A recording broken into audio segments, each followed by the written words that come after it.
La vie se déroule selon 4 grandes étapes. Les problèmes surviennent lorsque nous restons coincés sur une étape. Alors, quelles sont ces étapes ? Quels enseignements pouvons-nous tirer de ces étapes ? Que doivent-elles nous apprendre ? Comment s'en servir pour donner du sens à sa vie ? C'est ce que je vous partage dans ce nouveau podcast.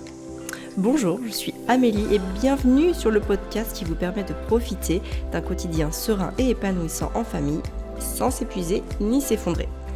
Depuis 2015, je vous accompagne à aligner la maman et la femme en vous grâce à des prises de conscience alternatives et à des concepts simples à mettre en place.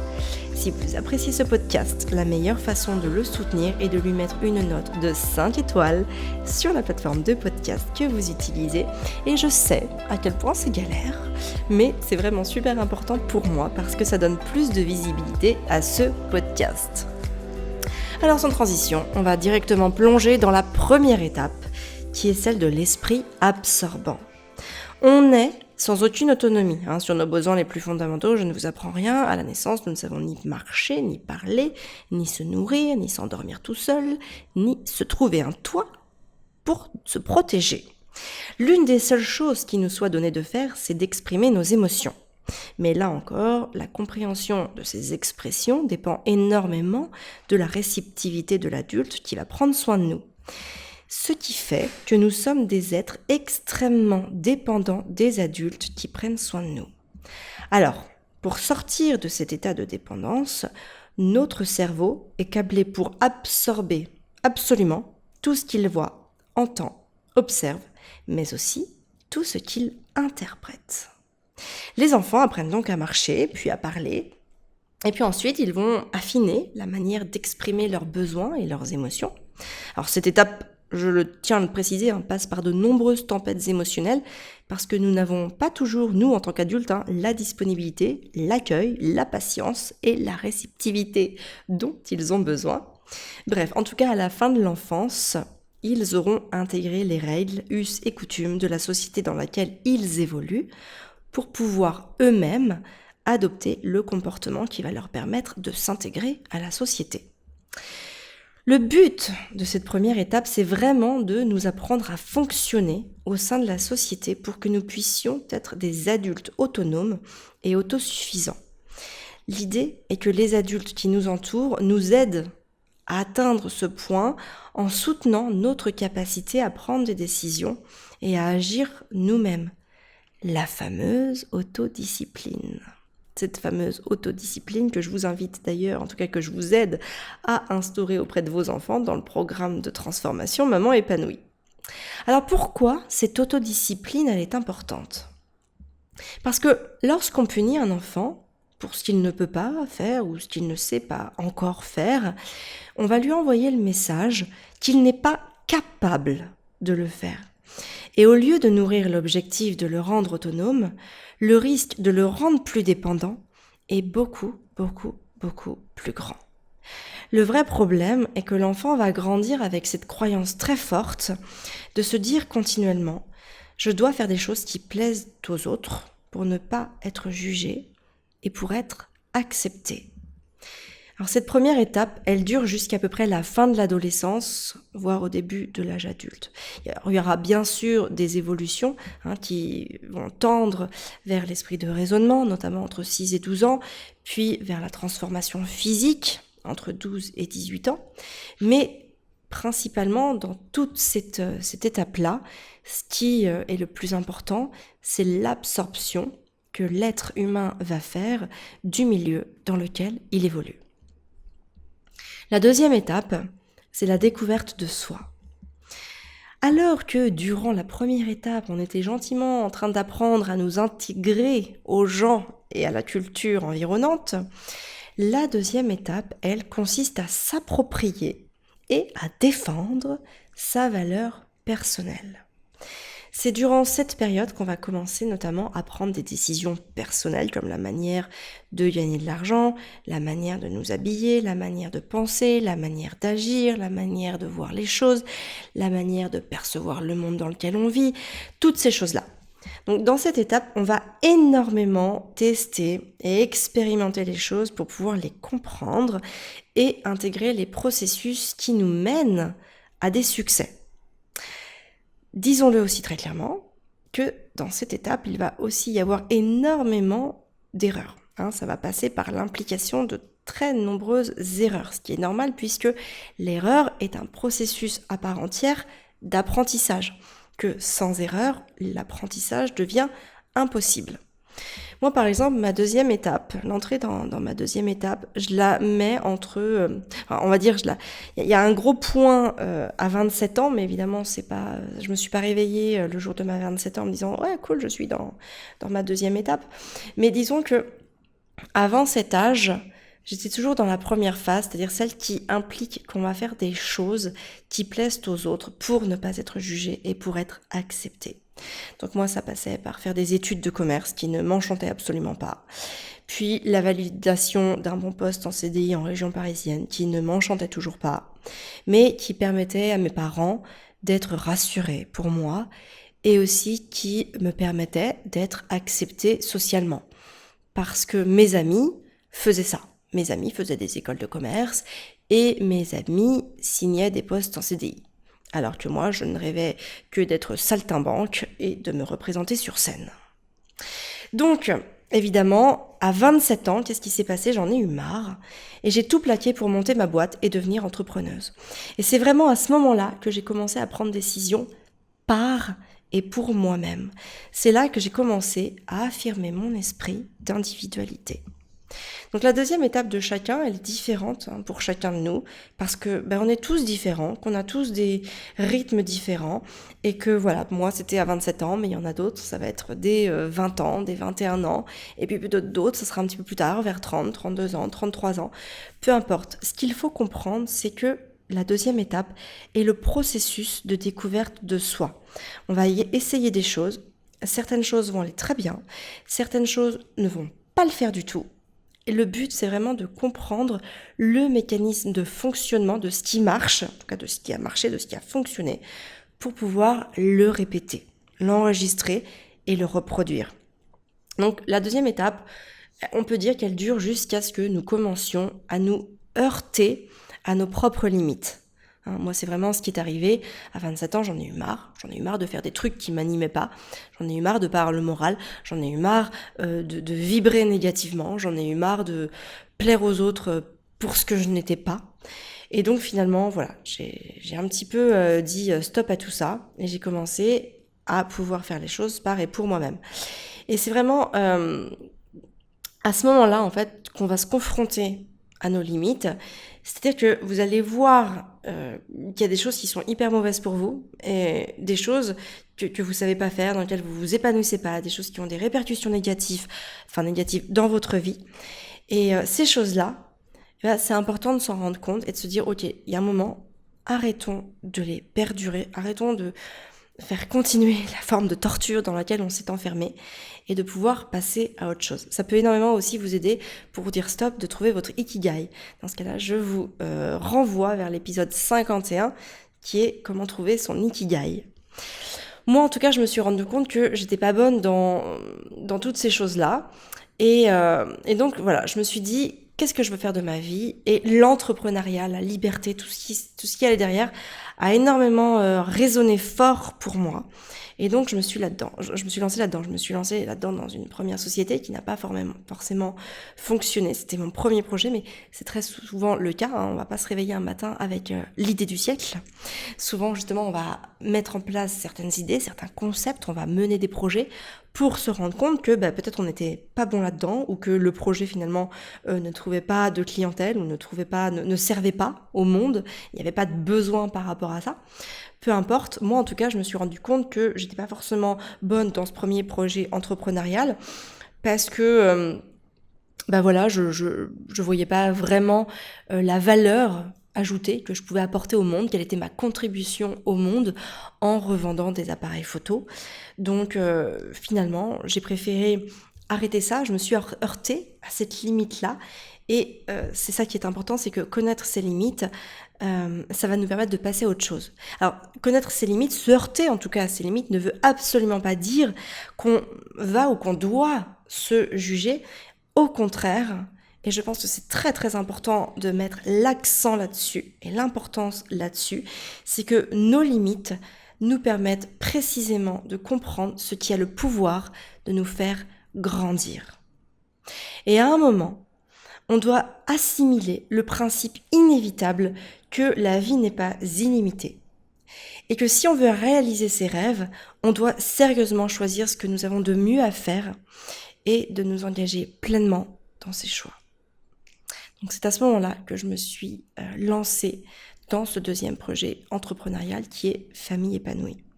Et finalement, tous ceux qui sont coincés dans cette deuxième étape sont des personnes qui vont toujours être en train de se chercher et qui ne vont pas se trouver. Ou alors, qui ont peur de l'envergure de celles qu'elles sont vraiment.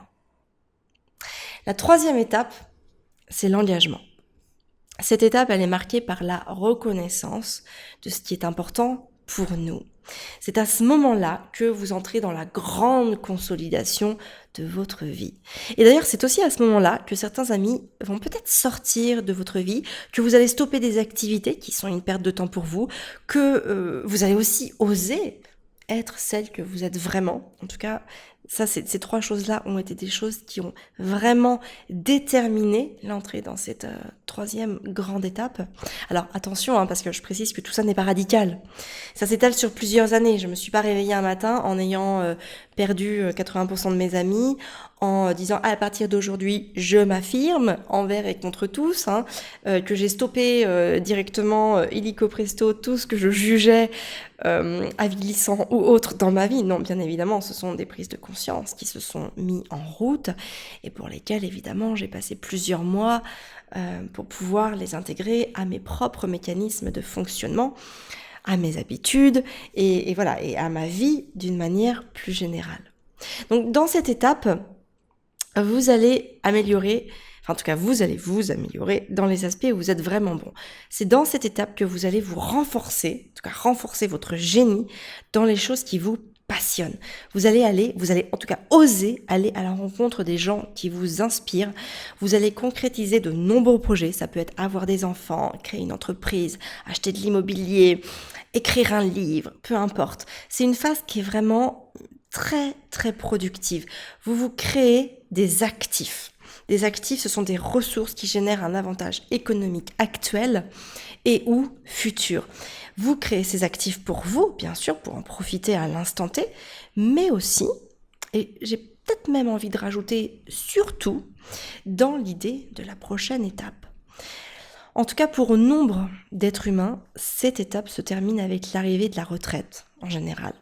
Parce que certaines personnes vont connaître une baisse d'énergie et c'est normal, c'est aussi physiologique à cet âge de la retraite d'avoir moins d'énergie pour toujours créer et donc de passer dans une autre phase. Alors, petit bémol, certaines personnes seront jusqu'à la fin de leur jour dans cette phase d'engagement, parfois voulue, parfois parce que ça donne vraiment un sens à leur vie, que c'est important pour elles, mais aussi parfois parce que leur ego a du mal à lâcher avec ce pouvoir qui est aussi créé par la production que l'on est en train de faire, par tout ce qu'on est en train de générer, tout ce qu'on est en train de créer.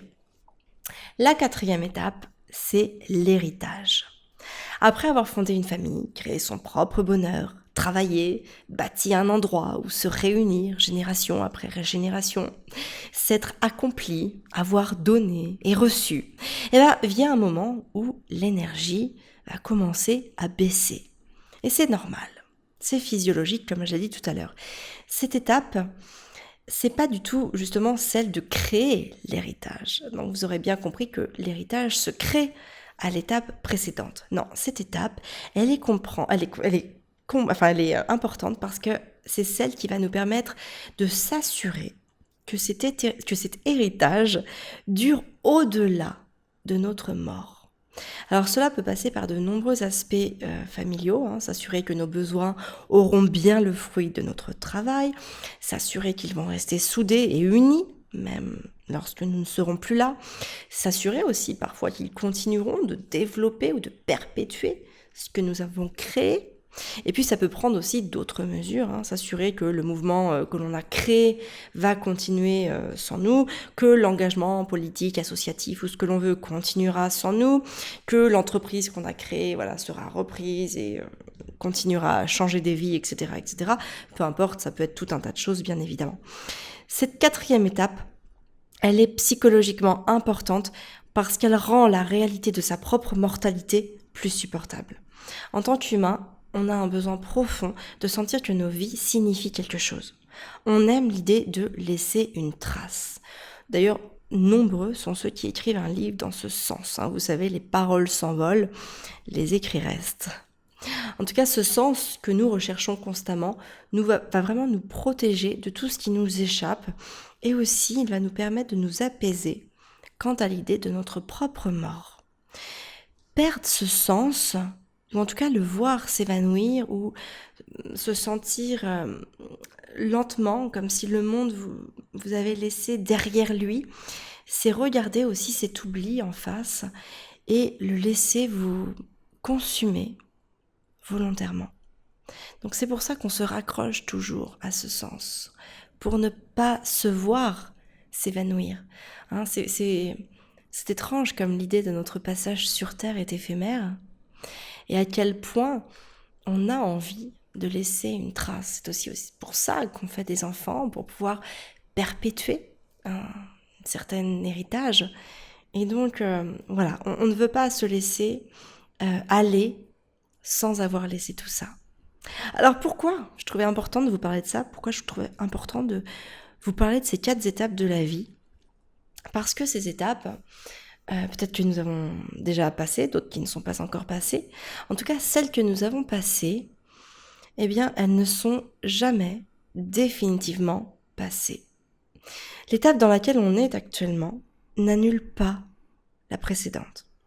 Lorsqu'on est à la 2e étape, on va se soucier, par exemple, on se souciera toujours de l'approbation sociale. Pourquoi ? Parce que on n'a pas forcément eu les conditions nécessaires pour se construire pareil pour nous-mêmes et que nous en sommes devenus extrêmement dépendants du regard des autres. Donc finalement, pour se protéger de ce regard, on a surdéveloppé notre ego pour montrer une image forte et assurée. Et cette image, elle est censée impressionner les autres pour nous protéger du regard et surtout du jugement des autres. Dans le même ordre, lorsque on est à l'étape 3, on va se soucier toujours de tester nos limites, qui était un des principes fondamentaux de l'étape 2. Parce que chaque étape va représenter vraiment un remaniement de nos priorités de vie. On décrit souvent le développement personnel, par exemple, comme une progression qui est lisse et agréable. Comme si c'était le fait de passer de l'ignorance à la sagesse. La vérité, c'est que les transitions entre ces étapes, elles sont souvent très compliquées. Moi, personnellement, j'ai énormément souffert de mes transitions. Et prendre conscience de ce que je voulais faire sans parvenir à le faire a été un déchirement, un trou sans fond dans mon cœur, un problème existentiel qui m'a vraiment empêché de regarder dans une autre direction. Et finalement, entre l'étape 2 et l'étape 3, le sentiment d'insuffisance personnelle, moi, il m'a bloqué. Peu importe ce que je pouvais faire, j'avais l'impression que ce n'était jamais suffisant, alors que finalement, paradoxalement, pendant toute mon enfance, j'étais toujours hyper satisfaite de ce que je faisais, parce que j'avais une conscience très juste du niveau d'énergie que je mettais pour avoir ce que j'obtenais.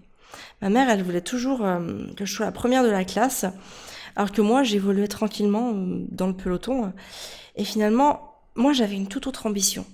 C'était de jouer. Donc finalement, je faisais le minimum pour qu'on m'embête pas, pour avoir quand même des notes suffisantes pour passer les niveaux. Et surtout, pour avoir le temps de jouer, de faire tout ce qui me plaisait. Moi, je dansais, je chantais, j'avais besoin de faire ça autant que je le voulais. Donc, je mettais le minimum d'énergie dans mes devoirs pour pouvoir passer du temps là où j'avais vraiment envie d'en passer. Et j'ai vraiment envie de vous dire que l'apaisement se trouve vraiment dans l'acceptation de ce qui vous manque. Vous allez être beaucoup plus sereine, notamment dans la 2e étape, lorsque vous accepterez que vous ne serez jamais suffisant pour tout le monde. Et c'est pour ça que l'apaisement, vous allez pouvoir le trouver à chaque étape dans l'acceptation de ce qui vous manque. Donc, dans la deuxième étape, ça va être d'accepter ce qui ne sera jamais, enfin que vous ne serez jamais suffisante pour tout le monde. Vous allez aller plus facilement vers la troisième étape lorsque vous prendrez conscience que vous ne pourrez probablement pas accomplir tous vos rêves ni tous vos objectifs, mais que vous pourrez vous concentrer sur ce qui compte le plus pour vous et vous y engager. Vous allez aller plus facilement vers la quatrième étape lorsque vous placerez toute votre énergie dans le fait d'aider les autres à continuer ce que vous avez commencé. Alors aujourd'hui, je suis heureuse de vous parler de Famille Épanouie Plus que j'ai créé pour vous aider dans cette transition ou lorsque ça devient plus difficile à réaliser chaque jour.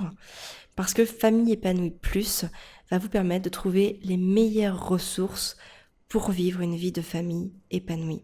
Ça va vraiment vous permettre de dépasser vos blocages, de nourrir votre croissance personnelle et de trouver les ressources pour une vie de famille épanouie. Alors vous retrouverez toutes les infos sur ce programme en suivant le lien www.famille-épanouie-plus.fr. Je vous mets évidemment ce lien dans les notes de l'épisode. Je vous donne rendez-vous la semaine prochaine pour un nouvel épisode de podcast. Merci de m'avoir écouté, merci pour votre confiance. Et si vous aimez ce podcast, n'hésitez surtout pas à le noter et à mettre un commentaire sur ce qu'il vous apporte parce que c'est vraiment le meilleur moyen de soutenir et d'encourager mon travail. Je vous souhaite une très très belle journée. Prenez soin de vous et de vos enfants.